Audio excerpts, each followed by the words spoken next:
Hello everyone and welcome to KWT's Outlook Email Permissions module. We'll be looking at the various levels of permissions that you can apply to email folders.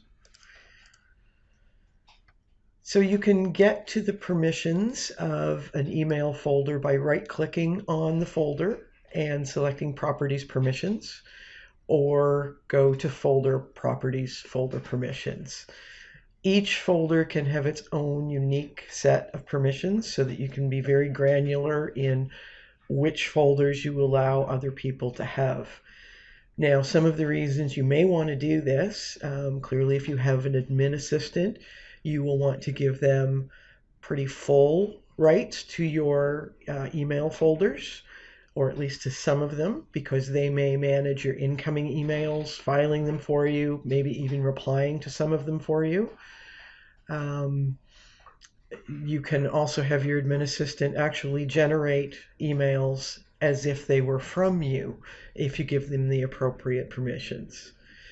In some cases, you have a shared email account, so you may have a team of people who have access to this email account, something like a help desk perhaps, where everybody on the team should have the ability to read, respond, and even create new emails for that inbox. And if there are subfolders to go along with that account, similarly, you want them to have full rights to file emails and so on. And you want to make sure when you do have a shared account like that, that everybody on the team understands how you're using the folders so that everybody's using them consistently. In other cases, you may just want to delegate certain pieces of your job to somebody else on your team. And again, this is a great way to educate an employee if you want to build them up, sort of succession planning, to get them used to some of the things you do, to expand their skill set and to understand more of what you do. And so in that case, you may want to give them very specific rights. It may be they only get read access to certain folders and maybe the ability to edit instead of create, but you can decide what makes sense in each case. So for example, if I'm a manager of an IT team, I may want to have a couple of people on the team who are delegated to certain tasks within my email, so that when I'm not available, they could look after those things for me. So there may be certain types of emails that come in that they can respond to. And again, you want to be really clear on what you're allowing them to do. So in addition to giving them certain permissions, you're going to give them some guidelines on what they can and cannot do within your email. You certainly don't want to give full rights to somebody if you're not really sure that they know what they can and cannot do. So the permission levels come in a variety of layers, and you can assign any one of these set permission levels. You need at least one owner for any account, and that's usually the account that owns the mailbox. But you certainly can assign other people to be owners as well. And this is often something you'll do with a shared account where the whole team will get owner rights so that they can all do things like assigning permissions and adjusting the mailbox as need be. But if you were giving rights to your admin assistant or to a delegate within the team, you want to lower those rights a bit. So you can see they could be an editor, so they can create, read, edit, delete. Or you may want to make them an author where they can create and read, but edit and delete, but only those things that they've created. So they could not delete an email that you sent. So there's a variety of levels. Now within each of these levels, you can actually tweak the levels down to the detail, and I'll show you that in a minute. So you might assign publishing author, but then you want to remove the delete option. So you want to give them everything that's under publishing author except the delete. So you can tweak it down to the individual details. By default, anyone has no permissions to your account. So except for yourself, you are owner, everybody else has none for permissions level. So that's the default every time a folder is created within your account. Now, permission levels are only applicable to an Exchange setup or Outlook 365. So it needs that interconnectivity of the address book, the global address book behind it for this to work.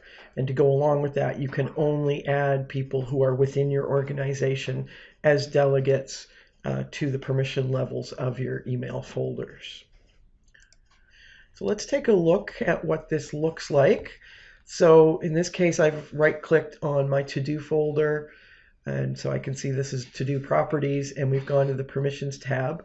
By default, I am the owner, and anybody else, whether they have an account or not, has permission level none. And you can see down here that none has no read, no delete, and none of the write or other. But if I was to change that to owner, and it will ask me if I really want to do this, because that's a pretty big leap, you can see that everything gets checked off because that's the owner level. So I might say owner, but you know what? No, I'm not going to let them create items. So now it becomes a custom level, and you can tweak it as you see fit. And the same thing applies for all these other levels. If I set it to publishing author, that's great. They have everything except edit all. They can edit their own. And they do not have folder ownership, so they cannot change permissions and so on. Changing permissions like this is restricted to owner only. So again, I could say publishing author, but you know what? No, I don't want folder visibility. I only want them to work within the folders that I've given them. I don't want them to see any subfolders beyond that. So you can really tweak this as you like. So I'm just going to put that back to none. And up here you can see I can add. So if I click on the add, it will take me to the address book. I can select individual users. I can select groups that have already been set up in the global address book, and it will assign permissions to the whole group. And then I can add and remove people to that group, and their permissions will be adjusted appropriately. So if you were doing something like a shared account where the whole team has access, I would create a group within the global address book for the whole team, and then assign that group to the permissions here. That way you're only adjusting the group in the global address book, and you don't have to come in here and adjust permissions individually. And of course, if you had an admin assistant or a single delegate, you would add that particular account here and then give them the appropriate permission levels that you want them to have. So think about your requirements. Do you have somebody that perhaps should be covering some of your role that has to do with email? They can handle simple responses. Perhaps they can initiate some emails on your behalf when you are away. But think about some of those things where you can perhaps spread your knowledge to somebody else on your team and help them grow in their own role, and then assign the permissions appropriately. And that's the end of this module.